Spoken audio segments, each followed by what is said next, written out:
Legends of Tomorrow, Season 5. This is the spoiler review. Be realistic, the review I did on my blog has also got a lot of spoilers in it, but this one's probably going to have even more, but we'll see how it ends up when it's all said and done.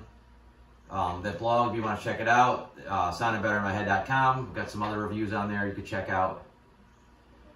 I actually rated this season fairly high. I went with a 3.5 out of 5. This was a pretty consistently, it was just a solid season. I think the stuff that worked great. The stuff that didn't work wasn't as much of a hindrance as, you know, to really derail my rating on the show.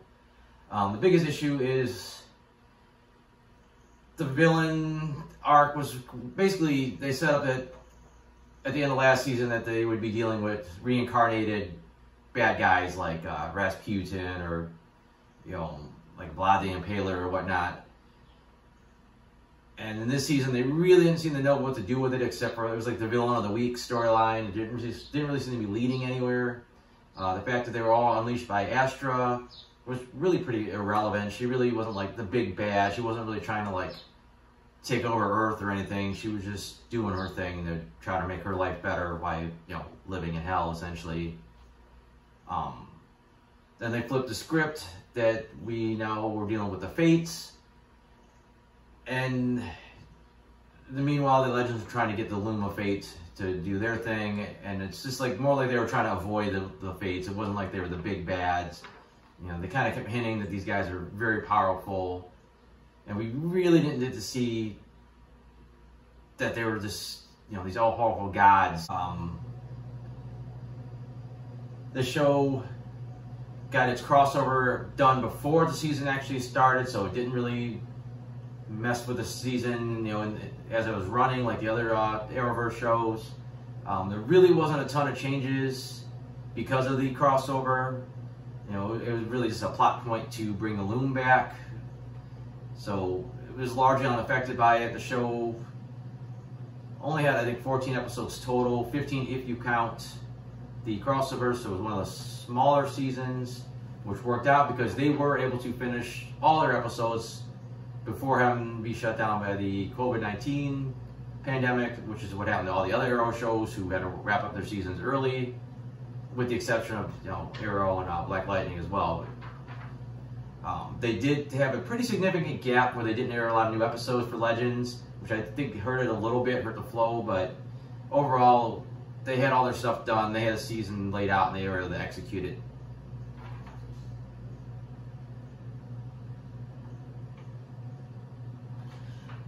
As always, the show has a strong cast. Unfortunately, this season they decided to let go of the Ray Palmer character and also the Nora Dark characters. First of all, that was kind of hanging over the season. It was pretty big news that this was happening. So going in, you knew it was going to happen. And it kind of got sour because I know Brandon Routh did not want to leave the show and he was very unhappy about leaving and just kind of took something away from the episode knowing that, you know, this actor's being forced off the show and he wasn't happy about it. They said their arc was pretty quick. They really didn't do anything too spectacular on their own. They finally said they were in love with each other. They very quickly got married and then went off on their own, and that was it. They're off the show. Ava and Sarah had a nice thing. I mean, they pretty much finally just locked into being a couple. None of this on again, off again thing, or like struggling to be in love like they had previous seasons. They just, you know, they're a couple and they're moving forward with it, and it was a nice change of pace to have just a happy couple. Sarah did have the bonus stuff of they had a lot of hype this season. She was gonna get her own superpower. She did. She lost her eyesight, but could see the future if she touches someone. And that only really lasted a handful of episodes, and she no longer had it by the end. So that was kind of a waste. And I don't think they really made that big of a use of her powers to justify her having, you know, the ability to see the future. She was also a major player throughout the crossover, but they said that was wrapped up before the Legends really started their season. Nate didn't get to do a hell of a lot. I mean, he was kind of searching for Zari, but he didn't really know it at first, so he had a kind of a weird story. Then he basically had to lose his best friend, and later he had to lose the love of his life again. hopefully they find a little something better to do with him later on. You know, they're always inconsistent about, you know, even using his powers. Rory had some interesting stuff this season. You know, they fleshed him out a little bit where we found out he was secretly a romance writer and he became successful at it. They ditched that this season, and luckily they added an arc where he found out he had a daughter, and it didn't 100% sell him having, you know, not falling in love, but coming to love this kid that he didn't, you know existed until recently. But I think in the end it made some touching moments, and it worked out alright. But they could have sold it a little better that he really loved his child. But that was just a nice thing to help his character get rounded out a little bit. So the Charlie stuff was kind of weird. It's like we suddenly find out that she's actually an immortal fate, and which is fine. But at the end, they never quite sold the issues she had with her sisters, how she feared them, and how she was trying to run from them, and she had all these family, you know, all this reckoning she needed, and you just never really got into her deal with her sisters. And they kind of half-assed it at the end, where she finally forgave the one surviving sister. And it was so, like, what is she forgiving her for? Like, we really never felt that. And now she has also left the show. Constantine was basically typical Constantine. They touched on two major issues from, you know, two major lore points from the Constantine from the comics. You know, the whole thing with Astra and his lung cancer. And the Astra stuff just never quite connected the way I was hoping it would, and the lung cancer just was kind of dropped. It wasn't like never like anything close to what the books were, where, you know, he basically conned his way out of going to hell because of his lung cancer. Here, just kind of a plot point, and I don't know. They kind of rushed through it, and he died, and it was back to normal, like, pretty quickly. Basically, the MVP of this season, though, was Zari. This season, we got basically Zari 2.0, just kind of a more self-absorbed version of Zari from when the timeline got rewritten last season. Just a great job of feeling like this was a different character than the previous Zari we met, but still just enough to, you know, to say, okay, that's definitely the same girl, but she's very different. And one of the best scenes is when the two Zaris finally got to meet, and you could see like how different they were portrayed, and it just was such a great acting job. It was hard to decide which version, you know, you want to keep going forward. You know, we got teased that maybe we would keep them both, but ultimately we were keeping Zari 2.0, which, you know, she does seem to occasionally flashbacks to Zari just 1.0's memories and some of her skills, so we'll see where that goes. We also got a full season of her brother Behrad. You know, he just felt like a placeholder initially. He's like, okay, he's just there until they bring Zari back full time, and he's gonna get killed. But he was just this kind of likable stoner kind of character, and it was kind of got sad when you figured he was gonna, you know, be offed, which he was. But sort of shockingly, they brought him back, and it looks like they're keeping him. So hopefully they do a little bit more with him. Maybe he's just a fun character, you know, just digging him a little bit instead of him just being like the male Zari stoner. Like I said, Astra had been introduced last season. She became a main character this time around. Her story just, I don't know, her redemption arc just wasn't quite as good as it could have been. Just, she wasn't that interesting, and just, you didn't really feel like you wanted to see her redeemed. You know, what they were trying to do, where they rewrote her history and had her grow up on Earth instead of Hell, was fine, but just the way they did in the end never quite sold her becoming the legend.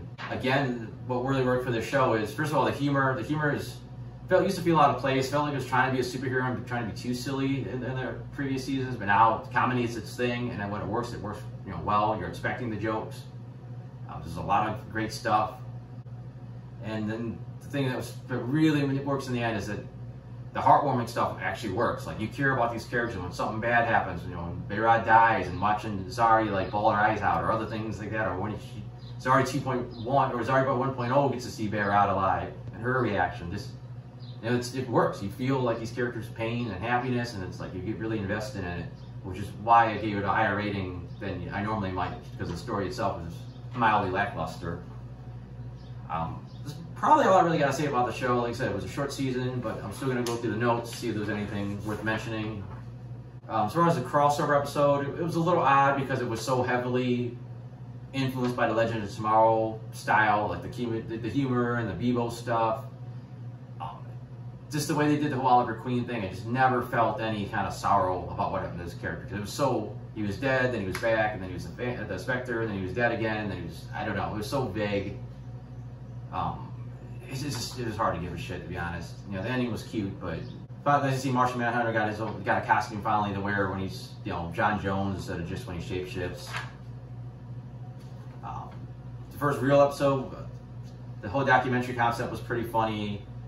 Sometimes it's a little corny, but just as funny as, you know, they brought this camera crew to like not ancient Russia, but, you know, Russia from back in the day, and they're just following around the the characters, and I think that it worked for the show. It was kind of funny.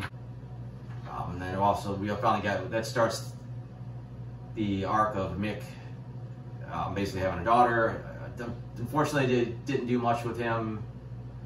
I thought they were going to do more with him falling in love, and they just kind of dropped that. But like I said, the daughter stuff was a decent substitution. Didn't care for the Maria Antoinette version of that they did for the show, where it was basically the same actress that played Nora Dark. Just a little too over the top. The accent was a little too cheesy, and it never really sold it. It was an odd choice to have her do that. I'll come back just for that, but it's Legends. They've done that before. We've seen historical people, and they were the same actors as people that play the Legends. The Damien Dark stuff was a little weird because he became kind of sympathetic in the end, and here he was more evil. But you know, we had the nice touching wedding moment, and him being the dad, I think, you know, finally did pull it all together. Plus the goofy comedy with the Mr. Parker's cul-de-sac, which they implied that, you know, Ray was playing Mr. Rogers' character, and it was weird seeing at first that it was actually, you know, a different actor, and then eventually it became Ray, and it made more sense that it was Mr. Parker's cul-de-sac.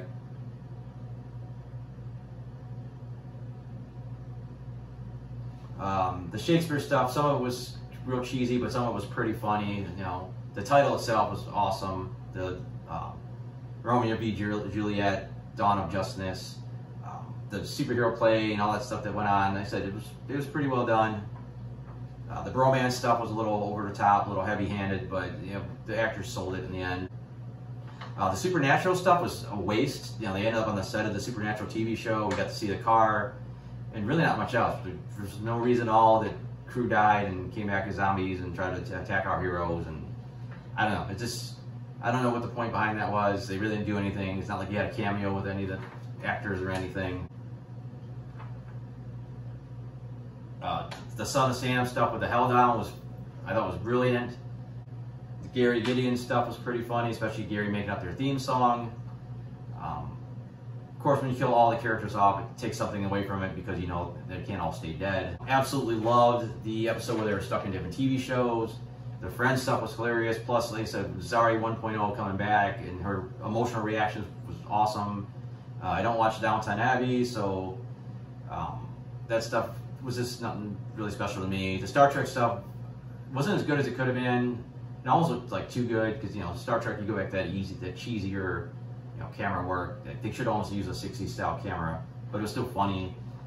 The whole episode was good. They didn't really explain how Charlie got to that point where she's like, you know what, I'm just going to put you guys in these TV shows and leave you there. Oh, you're going to die. It didn't really sell, and that leads to the finale where we still never really felt like Charlie was forced into this decision to do this to her friends. Finale itself was just so. I mean, it was decent. Really liked the way that the Fates looked in their more goddess form. You would have thought they were going to try to get a hold of that loom and use it to like rewrite some stuff, and it was weird that instead they were trying to destroy it, and then somehow it got destroyed by throwing one of the Fates in it. I don't know, that was kind of weird. Cool concept with the watch that basically tells you what you should do. It actually seems like something that might actually work in real life, as far as brainwashing people. Loved everybody's punk rock looks at the end. Like I said, I was very surprised that Charlie was leaving the show. I didn't know that was supposed to be happening. A little cheesy the way they did the alien abduction of Sarah at the very end, especially that nobody even noticed it. But that's all I got. Like I said, you read the other versions of the review on soundedbettermyhead.com. I got other reviews up there. I got my comic strips. Currently watching Stargirl, and I'm watching Agents of S.H.I.E.L.D. So when those are done, expect reviews of those. And we'll see what else comes out. It's a little slim picking these days. So thanks for watching.